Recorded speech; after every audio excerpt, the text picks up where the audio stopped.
their own.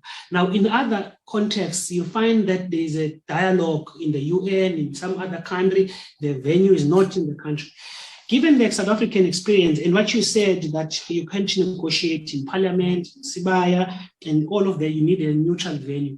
Would you think a neutral venue will be out of the country? Would it be in the country, but perhaps outside of the traditional structures that the king relies on? What, in your conception, is a neutral venue? Because you do indicate that we need a neutral venue if we have to dialogue. And given the South African experience and the Libyan experience, I think in Libya, I saw most of the dialoguing was happening in the UK. And in South Africa, they didn't want that. They wanted South Africans only to be the ones who are dialoguing. What lessons do you think we must draw from that? I like the idea of the dialogue happening in the country, because we must be honest that those who come from outside will be good people, but also there'll be other chances that want to exploit the situation. And if it happens in the country, it can happen in a hotel. The negotiations here in South Africa happened at the World Trade Center.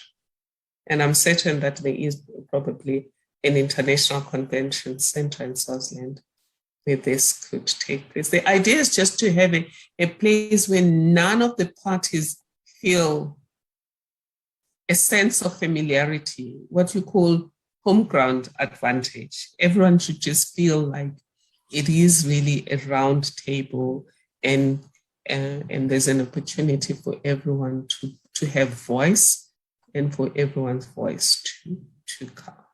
So as to whether it should be facilitated by an outsider, it's not my place to dictate. It's just a question of how do the parties feel.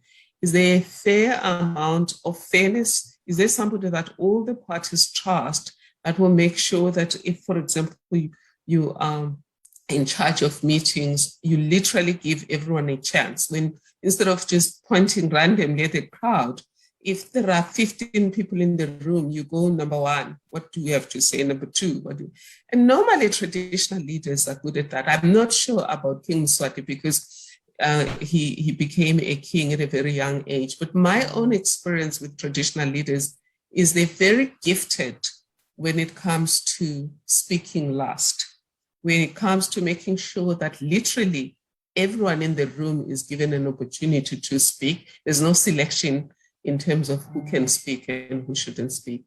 And then the king or the inkosi then summarizes what they think the people are saying, and then after that.